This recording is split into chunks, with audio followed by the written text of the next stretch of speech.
हरे कृष्णा। आज चर्चा करने का प्रयास करेंगे 10वें अध्याय का 36 और 37 नंबर श्लोक। तो सीरीज वही है, कंटिन्यूएशन वही है। भगवान अपनी विभूतियों के बारे में अर्जुन को बता रहे हैं, क्योंकि इस अध्याय का नाम विभूति योग है। तो भगवान अपनी कुछ विभूतियों को, जो मेन मेन है, उसको अर्जुन के सामने प्रकट कर रहे हैं। ठीक है, श्लोक पढ़ते हैं। 10वां अध्याय 36 नंबर श्लोक। द्यूतम छलयतामस्मि तेजस्तेजस्विनामहं जयोस्मि व्यवसायोस्मि सत्वं सत्ववताम अहम। ठीक है, देखिए। द्यूतम छलयतामस्मि, छलने वालों में मैं द्यूत कीड़ा हूं। तेजस्विनामहम, तेजस्वियों का मैं तेज हूं। तेज यहाँ पे अर्थात दूसरों को प्रभावित करने की क्षमता। ठीक है, उसको तेज कहा गया है। तेजस्वियों का तेज मैं हूं। जयोस्मी व्यवसायोस्मी, जो लोग जय प्राप्त करना चाहते हैं, कुछ पाना चाहते हैं, कुछ विजय प्राप्त करना चाहते हैं, उनका मैं वो प्रयास हूं जिन प्रयासों के द्वारा वो सफल हुआ। मैं जैसे मान लीजिए किसी कंपटीशन एग्जाम को किसी ने 4 अटेम्प्ट में निकाला, तो जिस अटेम्प्ट में निकाला है वो प्रयास कृष्ण, ऐसा ले सकते हैं। जो प्रयास सफलता देते हैं वो प्रयास मैं हूं। सत्वम सत्ववताम अहम, और बलवानों का बल मैं हूं। ठीक है, प्रभुपाद जी का अनुवाद। मैं छलियों में जुआ हूं और तेजस्वियों में तेज हूं। मैं विजय हूं, साहस हूं, और बलवानों का बल हूं। ठीक है, गीता भूषण टीका। एक दूसरे को छलने वालों में मैं द्यूत क्रीड़ा हूं, जिसके द्वारा वे अपना सब कुछ खो देते हैं। देखिए बड़ा सुंदर जुए की बात आई है। तो जुआ तो हम में से किसी ने नहीं खेला होगा, उम्मीद करते हैं। दूसरा, जो मैंने देखा है, मैंने सुना भी है और देखा भी है, नेपाल में बहुत जुए के शौकीन हैं। लोग बहुत जुआ खेलते हैं नेपाल में। और नेपाल में एक पोखरा नाम की जगह है, तो वहाँ पे कैसीनो, बड़े अच्छे अच्छे कैसीनो हैं। मैं गया नहीं हूँ, लेकिन सुना भी है कैसीनो के बारे में। तो कैसीनो में एक खास बात बताई गई है कि कैसीनो में घड़ी नहीं होती। जो जुआ जहाँ पे खेलते हैं वहां घड़ी नहीं होती। तो इसलिए नहीं होती इससे कि लोगों को पता ही ना पता ही ना चल सके कि वो कितने समय से जुआ खेल रहे हैं, वो उसमें ही एब्जॉर्ब रहे। और जुआ में कितना समय निकल जाता है आदमी को पता भी नहीं चलता। जैसे अ, ये कई हिंदू परिवार में भी दिवाली के बाद, मैंने सुना है, दिवाली के बाद लोग ताश खेलते हैं। मतलब दिवाली की जो रात होती है, या कुछ फेस्टिवल, मुझे कंफर्म नहीं है, किसी कायस्तों में फिलहाल ये होता है। तो कि दिवाली का समय या किसी त्योहार के उस रात में ताश खेलते हैं। मुझे पता नहीं, कोई यहाँ पे, हाँ सही कह रहे हैं, हाँ। तो ताश खेलते हैं वो लोग। क्योंकि मेरा एक फ्रेंड था, तो वो कायस्थ था, तो मैं गया था उस घर पे, तो उसने कहा कि हम लोग ताश खेलेंगे। दिवाली में ही होता है, हाँ ठीक है, दिवाली के बाद, हाँ। दिवाली के बाद ताश खेलते हैं वो लोग। तो पूरी रात ताश खेलते हैं, उनको पता ही नहीं चलता कब पूरी रात निकल गई। इस प्रकार से हम देख सकते हैं कि जो द्यूत क्रीड़ा है या जो जुआ इत्यादि वगैरह है, उसमें समय का पता नहीं चलता। आदमी आदमी कुछ जीतता है, कुछ हारता है, फिर उसको जीतने की इच्छा होती है जो हार गया है, तो इस प्रकार से वो अब्जॉर्ब रहता है उसमें। इसी प्रकार से वो मानव जीवन को इस जुए में लगा दे रहे हैं। वो अपना सब कुछ खो देता है, का मतलब क्या है? वो अपना मानव जीवन खो देता है, मानव जीवन का बहुमूल्य समय खो देता है। वो जो चीजें खोया है वो तो खोया ही है, लेकिन वो महत्वपूर्ण बात नहीं है। महत्वपूर्ण बात है मानव जीवन का समय है।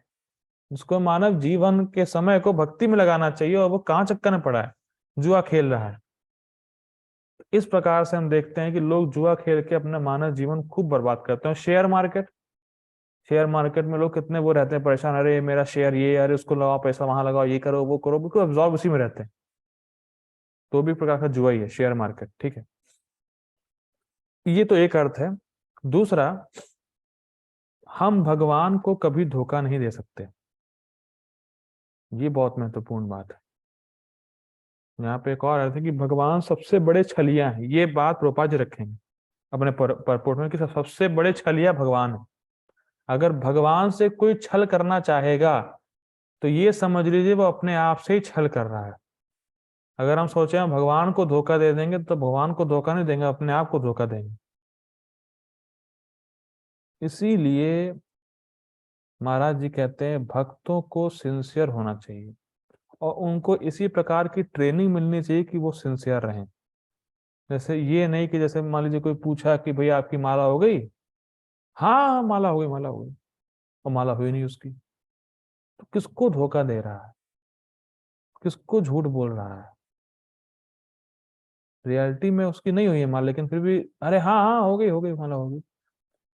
तो क्या सोच रहा है, अथॉरिटी को वो धोखा दे देगा, अथॉरिटी से झूठ बोल देगा तो क्या हो जाएगा? कुछ नहीं होगा।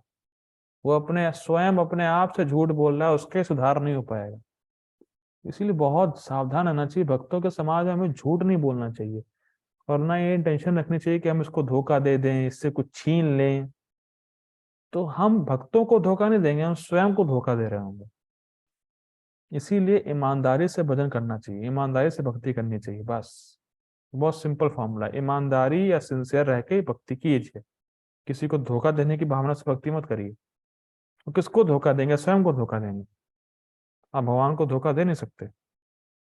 इसीलिए कलयुग में धर्म के 4 पॉइंट, मतलब बेसिकली धर्म के 4 पॉइंट होते हैं, 4 पिलर्स होते हैं धर्म के। तो उसमें से 3 पिलर तो इस कलयुग में जा चुके हैं। 4 पिलर क्या होते हैं? सत्य, दया, तपस्या और शौच। तो 3 तो जा चुके हैं, केवल सत्य रह गया है। तो इसीलिए जो व्यक्ति सत्य बोलता है उसको बहुत बड़ा धार्मिक बोला जाता है इस कलयुग में, क्योंकि सत्य ही बचा है, वो सत्य बोल रहा है, क्योंकि केवल सत्य ही रह ही गया है। तो इसीलिए ईमानदारी से और सत्यता पूर्वक भजन करेंगे तो भगवान की प्राप्ति करेंगे। अगर धोखाधड़ी करेंगे तो भगवान प्रसन्न नहीं होंगे, और भगवान को धोखा आप दे नहीं सकते, अपने आप को धोखा दे रहे हैं। ये बात हमेशा याद रखनी चाहिए। ठीक। तेजस्वी अर्थात प्रभावशालियों में उनका तेज हूं। ठीक। विजयियों में मैं विजय हूं। उद्यम करने वालों में मैं उनका फलवान उद्यम, उद्यम मतलब प्रयास, तो प्रयास करने वालों में मैं उनका फलवान प्रयास हूं। मतलब प्रयास करने वालों में जो प्रयत्नशील व्यक्ति है वो बहुत प्रयास कर रहा है, लेकिन जिस प्रयास से फल आया है वो भगवान। तो मैं उनका फलवान उद्यम हूं, जिस जिस प्रयास से फल आया है वो उद्यम भगवान है, वो प्रयास भगवान। ठीक। बलवानों में मैं उनका बल हूं। स्पष्ट है। गोपाल जी का परपोट, ब्रह्मांड में अनेक प्रकार के छलियां हैं। कल कल मैं ट्रेवलिंग कर रहा था, तो एक कार का ड्राइवर बहुत सुंदर बोला। कभी कभी ड्राइवर लोग भी लौकिक बात अच्छी बोलते हैं, लौकिक बात। उसने कहा, अरे साहब, आजकल बिजनेस धोखाधड़ी हो गया है। अगर आप किसी व्यक्ति को झूठ बोल के ठगना चाहेंगे तो उसको वो बात पसंद आती है। अगर मान लीजिए आप किसी व्यक्ति से छल कर रहे हैं, या अभी मान लीजिए कुछ प्रलोभन दे रहे हैं, अरे साहब आपको इतना ही देना है, इतना ही करना है, बस हो गया, और फिर बाद में उसको लपेट ले, तो लोगों को वो मंजूर है। लेकिन अगर आप डायरेक्ट बात करें, देखिए साहब आपका यही होगा, इतना यही करना पड़ेगा, इतना इतना दाम हो, जो भी है, फिलहाल बिजनेस की बात है, इतना दाम है, ये जो भी है, उसको वो मंजूर नहीं है। सीधे बात मंजूर नहीं है, लेकिन घुमा फिरा के बाद पहले प्रलोभन दो, फिर बाद में उसने कुछ दिया, उसको फिर लूटो, इधर उधर घुमाओ उसको, लोगों को वो पसंद आता है। तो ये बड़ा ही, मतलब इस कलयुग में बड़ा ही ये परेशानी है कि लोगों को सही चीज में श्रद्धा नहीं है, और जो उसको उनको ठगने वाली चीज है उनमें उनकी बहुत श्रद्धा है। तो उनको बताएंगे कि भैया देखो गलत है, ठग जाओगे। हैं, हमें कौन ठगेगा भाई, हम इतने महान है, हमें कौन ठग सकता है? तो ये दोष है। इसीलिए प्रभुपाद जी कह रहे ब्रह्मांड में निम्न प्रकार के छलिया है, मतलब लोग छल करने के लिए उद्यत हैं इस ब्रह्मांड में। लेकिन समस्त छल कपट कर्मों में द्यूत क्रीड़ा, जुआ सर्वोपरि है। और यह कृष्ण का प्रतीक है। ओ, अब कोई मान लीजिए गीता गलत प्रकार से पढ़े और क्या, देखिए यहाँ पे साफ साफ लिखा है जुआ खेलना कृष्ण का प्रतीक है, मैं जुआ खेल रहा हूँ, ये तो अच्छी बात है ना। भाई जुआ खेलना कृष्ण का प्रतीक लिखा है यहाँ पे, देखिए, आप दिख नहीं रहा आपको, और मैं जुआ खेल रहा हूँ, कृष्ण का स्मरण हो रहा है मुझे, मैं जुआ खेल रहा हूँ, ये तो अच्छी बात है। लेकिन ये यहाँ पे नहीं बोला जा रहा है, ये एप्लीकेशन यहाँ नहीं है। कृष्ण का प्रतीक इसलिए है क्योंकि उसके द्वारा व्यक्ति सब कुछ खो देगा। ठीक है, तो खोने के रिस्पेक्ट से कृष्ण का प्रतीक है। ठीक है, छल का मतलब क्या होता है? छल का मतलब होता है उसका नुकसान करना, तो सबसे ज्यादा नुकसान जुआ करता है, इसलिए कहा जा रहा है यहाँ पे। ठीक है ना। परमेश्वर के रूप में कृष्ण किसी भी सामान्य पुरुष की अपेक्षा अधिक कपटी छल करने वाले हो सकते हैं, ऐसा मैं बता रहा था। आप कृष्ण से छल नहीं कर पाएंगे। जैसे उदाहरण के तौर पे हम लोग देखते हैं कि कृष्ण ने छल पूर्वक द्रोणाचार्य का वध करा दिया था। उन्होंने युधिष्ठिर महाराज से कहा, जाइए उससे कहिए अश्वत्थामा मर गया, जबकि अश्वत्थामा हाथी का नाम था। इस प्रकार से छल हुआ। दूसरा, ब्रह्मा जी को मोहित कर दिया, हम देखते हैं ब्रह्म विमोहन लीला में। और तीसरा, मोहिनी अवतार, दान वो जो असुर थे उनको छल पूर्वक उनको, असुरों को लग रहा था कि उनको अमृत मिल रहा है, लेकिन अमृत देवताओं को मिल रहा था, इस प्रकार का छल। तो आप कृष्ण से बड़े छलिया भी नहीं है। अगर कोई कहे कृष्ण छलिया है, परफेक्ट बोल रहे हैं साहब आप, सबसे बड़े छलिया कृष्ण ही। छलियों के गुरु हैं कृष्ण, तो कृष्ण हर मामले में परफेक्ट हैं। तो कृष्ण से बड़ा छलिया कोई है ही नहीं, अगर देखा जाए तो। आप कृष्ण को कभी छल ही नहीं सकते, कृष्ण को कभी धोखा दे ही नहीं सकते।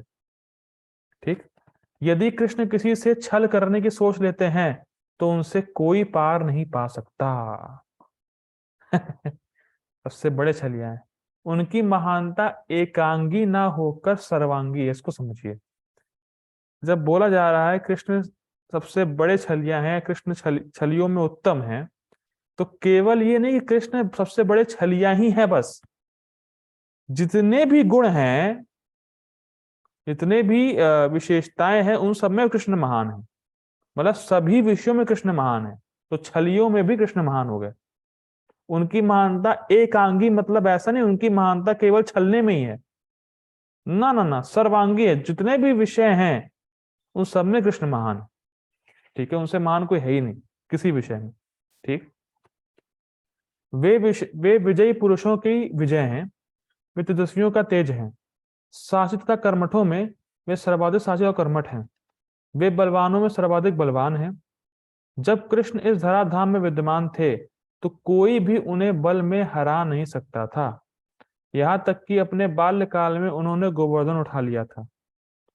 और हम, अगर मान भी लीजिए, अगर आप किसी ग्रंथ को ही, मान लीजिए कुछ भी थोड़ी सी हल्की चीज को भी अगर आप ऐसे कुछ देर के लिए रखेंगे तो भी आपका हाथ दर्द करने लगेगा, हाथ कांपने लगेगा आपको।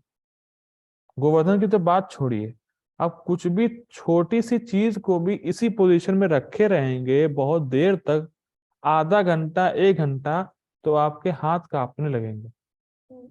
और कृष्ण ने छोटी उंगली पे 7 दिन तक गोवर्धन उठाया था। जो वृंदावन गए हैं, गोवर्धन को देखे हैं, तो कल्पना भी नहीं कर सकते कि एक उंगली पे कोई उसको उठा सकता है। कल्पना ही नहीं कर सकते हम। फिर गोवर्धन पर्वत पे आज आप जाएंगे तो बड़े बड़े होटल खुल रखे हैं, होटल भी वहां पे ठहरने के लिए हैं, ऑटो चलते हैं। आप इमेजिन कर पा रहे हैं एक ऐसा पर्वत भगवान ने उठाया जहां उसके ऊपर ऑटो चल रहे हैं। तो ये बड़ी अकल्पनीय बात है, तो लोग इस बात को नहीं समझते कि गोवर्धन उठाया। नहीं नहीं नहीं, रासलीला करी है ना, 16,000 रानियां है ना, हाँ वो कॉपी करेंगे, वो अच्छी बात है, वो कॉपी कर सकते हैं तो वो कॉपी करेंगे, लेकिन उठा नहीं सकते तो उठाएंगे नहीं। रास्कल कहेंगे, एक तरफे वाले, दोगले कहीं के। वो नहीं कॉपी करेंगे, अरे वो तो कर नहीं सकते ना, वो कर सकते हैं, वो हमारे बस का है, तो बस वहां उस रेस्पेक्ट से हम कृष्ण हो गए।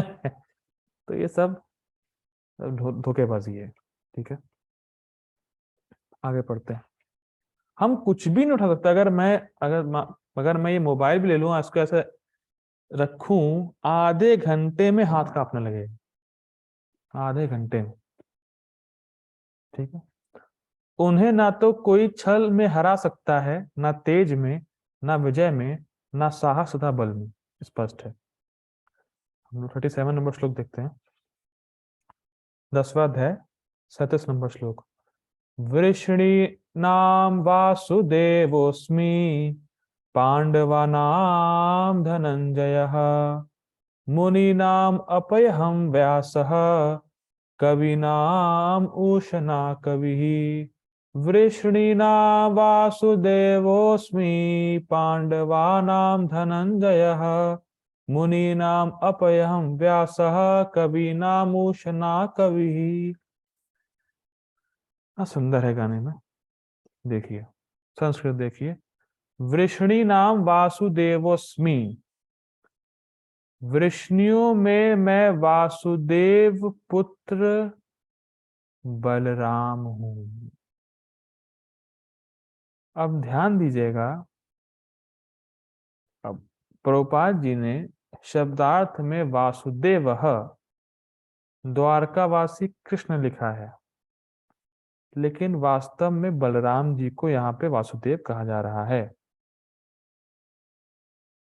और प्रभुपाद जी अपने परपोट में बलराम जी ही लेते हैं। अब शब्दार्थ किस प्रकार से द्वारकावासी कृष्ण है ये तो कहना बड़ा मुश्किल है, लेकिन टीका में बलराम जी लिया जाएगा। और ये कहा जाएगा कि वासुदेव यहाँ पे कृष्ण क्यों नहीं है, ये रीजन दिया जाएगा। और प्रभुपाद जी ने अपने परपोट में बलराम जी लिखा है, लेकिन शब्दार्थ में किस प्रकार से द्वारकावासी कृष्ण है ये समझना थोड़ा सा मुश्किल हो रहा है कि क्यों ऐसा लिखा है। ठीक। तो वृष्णियों में मैं वासुदेव अर्थात बलराम हूं। पांडवानाम धनंजय, पांडवों में मैं धनंजय हूं। मुनिनाम अपयहम व्यासः, समस्त मुनियों में मैं व्यासदेव हूं। कवि नाम उष्णा कवि, और कवियों में मैं उष्णा हूं अर्थात शुक्राचार्य हूं। ठीक। शब्दार्थ देखिए, ओ अनुवाद देखिए। मैं वृष्णि वंशियों में वासुदेव और पांडवों में अर्जुन हूं। मैं समस्त मुनियों में व्यास तथा महान विचारकों में उष्णा हूं। उष्णा अर्थात शुक्राचार्य मेंशन होगा। गीता भूषण टीका। वृष्णि वंशियों में मैं वसुदेव का पुत्र संकर्षण या बलराम हूं। स्पष्ट है बलराम जी के लिए वासुदेव शब्द आया है यहाँ पे। ठीक। अब क्यों नहीं कृष्ण हो सकता, देखिए यहाँ वासुदेव का अर्थ कृष्ण नहीं है, क्योंकि भगवान के स्वरूप को उनकी विभूति कहना ठीक नहीं होगा। हम क्या देख रहे हैं, भगवान की विभूति, भगवान का विस्तार है, भगवान की शक्तियां हैं, तो भगवान का स्वरूप कह देना ये थोड़ा सा सही नहीं है। क्योंकि बलराम जी भी वसुदेव के पुत्र हैं, लेकिन किनके द्वारा हैं? बलराम जी वसुदेव के पुत्र हैं, पर उनकी माँ कौन है? किसी को पता है बलराम जी की माँ कौन है? प्रभु जी रोहिणी। रोहिणी है, ओके। और किसी को पता है उनकी माँ का नाम क्या है बलराम जी की? ओके, रोहिणी, हरि बोल। सब लोग रोहिणी कह रहे हैं। ठीक है प्रभु जी जी। देव गर्भ से उनको स्थानांतरित कर दिया गया था तभी। हम्म, जी जी, हरि बोल। वैसे उनकी दो माँ हैं, बलराम जी की दो माँ हैं। और प्रभुपाद जी कृष्णा बुक में लिखते हैं कि बलराम जी को देवकी के गर्भ से रोहिणी के गर्भ में स्थानांतरित किया गया, इसीलिए उनका नाम संकर्षण पड़ा है। प्रभुपाद जी चैप्टर 2 कृष्णा बुक में लिखते हैं। तो बलराम जी की दो माँ हैं, देवकी के गर्भ में तो आए और रोहिणी के गर्भ में। हाँ, देव की दो, मैं ही कह रहा हूँ, दो माँ है उनकी। देवकी और रोहिणी दोनों ही माँ है।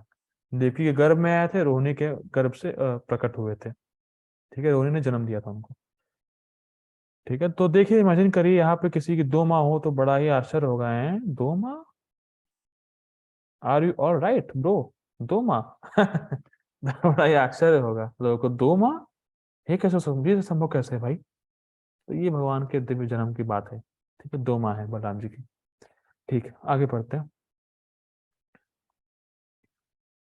यद्यपि वामन और कपिल या अन्य जिनका वर्णन इस अध्याय में पहले हुआ था साक्षात भगवान हैं,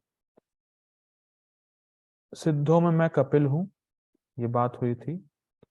और सर्वभूताशय स्थितः, मैं कारणोदशाय विष्णु, गर्भोदशाय विष्णु और क्षयोदशाय विष्णु, ये सब बात हुई थी पहले श्लोकों में। तो वामन और कपिल और आदित्यों में मैं वामन हूँ, ये बात भी हुई थी। यद्यपि वामन और कपिल या अन्य जिनका वर्णन इस अध्याय में पहले हुआ था साक्षात भगवान हैं और इस कारण सृष्टि के सृजनकर्ता और संहारक हैं, फिर भी उनको विभूति कहने के द्वारा यह उद्देश्य था कि उनका ध्यान भगवान के अवतार के रूप में किया जाना चाहिए। कहने का बड़ा सिंपल मतलब है कि भगवान के अवतारों को यहाँ भगवान की विभूति भी कहा जा रहा है। तो स्पष्ट ये यहाँ पर ये बात हो रही है। ये भगवान के अवतारों का जो वर्णन पहले हुआ था विभूति रूप में, वो भगवान की शक्ति का प्रतीक है, भगवान की शक्ति को प्रेजेंट कर रहे हैं, इसीलिए इनको कहा गया वो है भगवान के अवतार। ठीक है,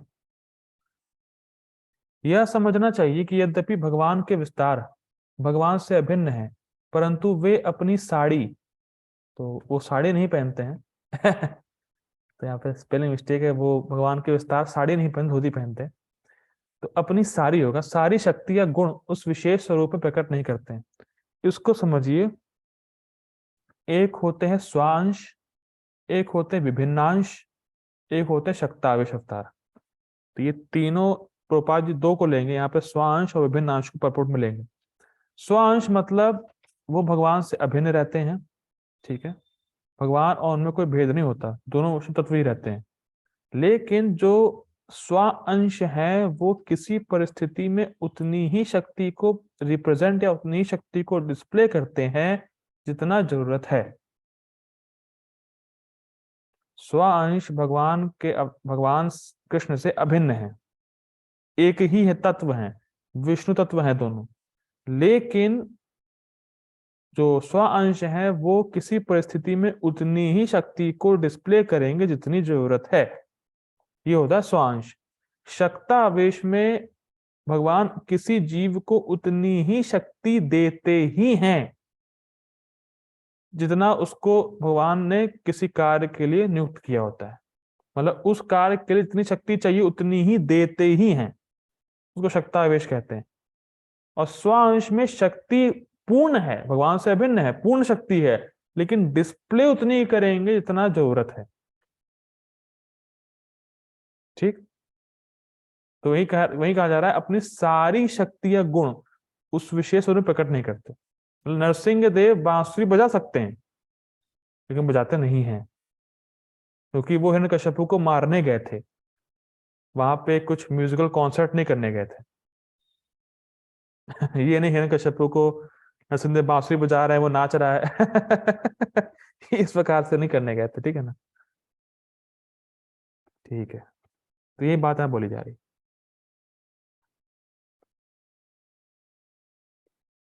पांडवों में मैं अर्जुन हूं, क्योंकि तुम मेरे अवतार के रूप में उत्कृष्ट हो जबकि अन्य पांडव नहीं है।